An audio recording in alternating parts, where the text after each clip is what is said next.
Safe shop direct दिल से।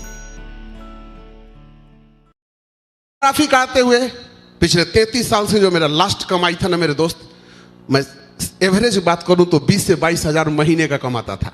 Season में 50, 60, 70 हजार कमा लेता था, सीजन के बाद 5, 7 हजार कमाता था और एवरेज 20 से 22 हजार कमाता था। और उस रईस जिंदगी के बारे में एक घटना केवल बताऊंगा कि एक फोटोग्राफर किस औकात से, मध्यम वर्गीय फोटोग्राफर, मैं बड़े फोटोग्राफर की बात नहीं करता। एक बार मेरे शहर में मेला लगा था और मेरा बच्चा 4 दिन से बोलता था पापा मेला घूमने चलेंगे, और मैं हर दिन टालता था क्योंकि फोटोग्राफर के जेब में शादी का पैसा जब आता है तभी पैसा होता है, पैसा खत्म खेल खत्म। मेरा बेटा जिद कर दिया पापा आज मेले का अंतिम दिन है, और मैं अपने बेटे, वाइफ, बिटिया और चारों आदमी मेला देखने गए। शायद आपको यकीन नहीं हो क्योंकि लोगों को लगता है लीडर स्टेज से झूठ बोलता है, पर आपके सामने खड़ा शिव कुमार मिश्रा कभी भी झूठ नहीं बोलता है, कभी भी झूठ नहीं बोलता है। उस मेला में गया, मेरे पर्स में मात्र 40 रुपए माय डियर दोस्त, 40 रुपए। 10 रुपया मोटरसाइकिल स्टैंड वाले ने ले लिया और 10 रुपए की आइसक्रीम आती थी, मेरी बिटिया खा ली। 10 रुपए का आइसक्रीम मेरा बेटा खा लिया, और हम दोनों मियाँ बीवी को खाने के लिए जेब में 20 रुपया नहीं थे दोस्त, 20 रुपए नहीं थे। वो दिन जीता था ये फोटोग्राफर बिहारी बाबू, वो दिन जीता था। थैंक यू उस दिन का। उसी बीच में मुझे आम आदमी पार्टी का नेता बनने का शौक चढ़ गया और मैं आम आदमी पार्टी का फाउंडर मेंबर बन गया। 2 जनवरी 2014 मेरे उसी पार्टनर का एक कॉल आया, कहाँ है आप? मैं बताया घर में हूँ। बोला आपके शहर में एक राजमहल मैरिज होम है, वहाँ पर रविवार को एक फाइनेंशियल और टाइम मैनेजमेंट का एक सेमिनार होने वाला है, मैं चाहता हूँ आप वहाँ जाके देखें। पर चूंकि उस पार्टनर को मैं नस नस से जानता था क्योंकि जिंदगी के बहुत सारे वक्त गुजारे थे, मैं समझ गया इस बार फिर वो कोई कंपनी उपनी का चक्कर लगा रहा हो। मैंने बोला सर भाई मुझे माफ़ कर दे, ये काम मुझसे नहीं होगा। बोला नहीं आप जाके तो देखो बहुत बेहतर है। मैं बोला नहीं मेरे पास टाइम नहीं है, एक तो फोटोग्राफी से फुर्सत नहीं, दूसरा आम आदमी पार्टी से फुर्सत नहीं। लेकिन उन्होंने क्या किया, 3 तारीख के सुबह में फ़ोन, 3 तारीख के रात में फ़ोन, 4 तारीख के सुबह में फ़ोन, 4 तारीख के शाम में फ़ोन। यार हमें तो चिढ़ से बढ़ गई थी, यार कितना बेशरम आदमी है यार। एक बार ठोक के मना कर दिया मेरे से ये काम नहीं होने वाला है, तो क्यों मेरा जीना आराम कर रहा है। और मैं तब इनका फ़ोन आता था तो अपने बीवी को थमा देता था, बोल दो उनको घर में नहीं हूँ। कभी बोलते थे बोल दो छूट गया है, सब्जी लाने चले गए। पर वो भी बंदा तो मेरा पार्टनर था, वो भी मेरे नस नस को जानता था और वो जानता था कि मैं भी उसको गोली दे रहा हूं, पर वो बंदा माना नहीं। लगे लगे लगे लगे 9 तारीख का दिन आया, फिर वही बात, एक बार मेरे कहने पर आप चले जाइए, एक बार। और मैंने वो डेट डिसाइड किया 13 जनवरी 2014 दिन संडे। उस दिन जाने का सोचा, लेकिन फिर हमें पता चला कि हम लोगों को कलेक्ट्रेट तक झाड़ू लगाना था। जाकर के मैंने अपने वाइफ को बोला ऐसा करिए आप जाके वो फंक्शन देख लीजिए और मैं झाड़ू वाला कार्यक्रम कर लेता हूँ, तो पेपर में फोटो आ जाएंगे। और मैं वाइफ को भेजा वहाँ और मैं चला गया झाड़ू लगाने। लौट के जब मैं सेमिनार में गया 1 बजे के लगभग, मैं बीवी से पूछा क्या हुआ जी? तो बोली अरे वो कोई कंपनी है, वो सूट बेचना पड़ता है 2 गो, और 2 बनाने के बाद बोल रहे थे बहुते पैसा आता है। हम बोले 2 बनाने वाला है? बस 2 बनाने वाला तो कोई बोलता था तो मुझे लगता था दोनों उंगली मेरे आंख में घुसेड़ देगा। हमने तुरंत मोबाइल निकाला और बोला सर मुझसे ये काम नहीं होगा। तो बोला क्यों आपने देख लिया क्या? मैंने बोला ना मैं कभी झूठ नहीं बोलता। तो मैंने बोला नहीं मैंने तो नहीं देखा है, पर मेरी मैडम ने देखा है, और भाई ये 2 बनाने वाला काम तो मैं ये कई कर चुका हूं, ये काम मेरे से नहीं होगा। अब उन्होंने सोचा कि अरे काम तो बिगड़ गया, फिर कहना शुरू किए कल हो गए, अरे एक बार अपने मेरे कहने पर तो देख लो। मैं उनकी बात नहीं माना, उन्होंने दूसरे लीडर को यह काम ट्रांसफर कर दिया।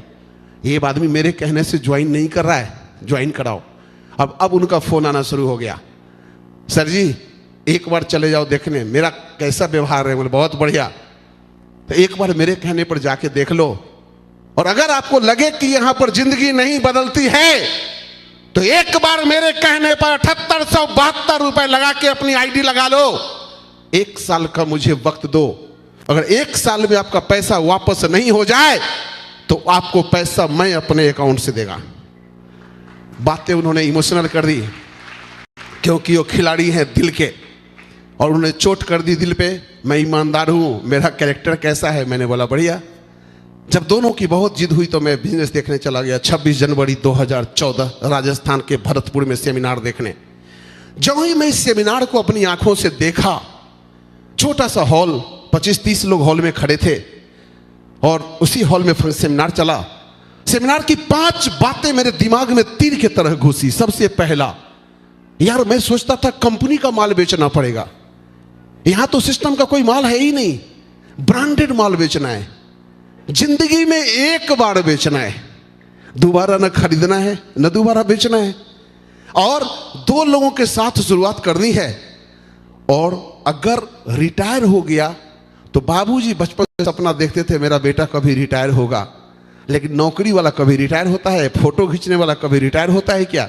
तो लगा कि अगर 4 साल में कहीं रिटायर हो गया तो बस बल्ले बल्ले। ये सोच के साथ मैं बाहर निकला और उनको फोन किया, सर ये बिजनेस मुझे बहुत अच्छा लगा, मैं इसको ज्वाइन करूंगा।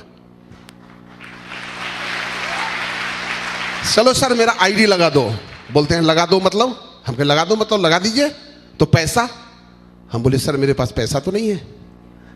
तो बोले पैसा नहीं है? हम बोले सर आप सच जानते हो मेरे पास खाने को पैसे नहीं है, मेरे पास, मैं नहीं लगा सकता पैसे इसमें। तो उन्होंने बोला देखिए हमारे जो सर है ना वो हमको सिखाए हैं कि जिस भी आदमी को इस बिजनेस में आप डायमंड बनते हुए देखना चाहते हो, कम से कम उस आदमी का पैसा अपने जेब से कभी मत लगाना, कभी मत लगाना। ये बातें उस दिन मुझे इतनी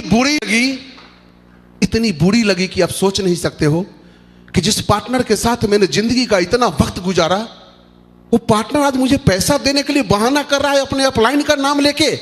कौन सा अपलाइन आ गया उसके जिंदगी में जो 1 महीना में ऐसा पट्टी पढ़ा दिया कि किसी को पैसा मत दो? बुरा लगा, चला गया। कर्ज मांगने की आदत थी, हो गई थी। सेप शॉप से पहले 13 लाख रुपए का कर्ज था मेरे सर पे, 13 लाख। लोग कहते हैं सर ज्वाइन करने के लिए पैसा नहीं है, मेरे पास भी नहीं था। 13 लाख। लोग कहते हैं उम्र कम है, सर 46.5 साल की उम्र में सेप शॉप ज्वाइन किया। और लोग कहते हैं टाइम नहीं है, फोटोग्राफर से पूछो जिंदगी में प्रधानमंत्री के बाद उसी के पास टाइम नहीं है। तीनों चीज मेरे पास नहीं था, पर मेरा मानना है दोस्त कि जिस चीज के प्रति भी चाहत पैदा हो जाती है ना, तो इंसान वो सब कुछ कर गुजरता है जो आम स्थिति में नहीं कर सकता। और फिर जैसा 13 लाख चुकेगा और चुकेगा, फिर कर्ज। मेरे मकान मालिक हैं जैन साहब, बहुत ईमानदार आदमी, 2% ब्याज पे पैसा लगाए। जब मैं बोला चाचा जी पैसे दे दो कंपनी ज्वाइन करूंगा, बोले मिश्रा जी पागल हो गया है, एक तो नेटवर्किंग ज्वाइन करेगा और ऊपर से ब्याज पे पैसा लेके ज्वाइन करेगा। हम कहे चाचा जी आपको ब्याज से मतलब है ना, मेरा पैसा देने से मतलब है, मैं अपने आपके पैसा को आग लगा दूं, आपको क्या ब्याज लेना टाइम पे? बोले ठीक है। बोले अभी पैसा नहीं है, कुछ टाइम दो, पैसा आएगा। तो 1 तारीख रात में मुझे आके बोलते हैं मिश्रा जी पैसा आ गया है, ले जाओ। पर मैं फिर कहता हूं इन सब चक्करों में मत पड़ो। हम कहे ठीक है चाचा जी। पैसा लिया, फोन लगाया, सर पेमेंट आ चुका है। अब मैं घर दिखाना चाहता था कि आप पैसा नहीं दिए, तो मैं कर्जा भी लेके ले आया। फोन किया, बोले ठीक है। 2 तारीख को पैसा की बात हुआ, 2 तारीख को आईडी लगी।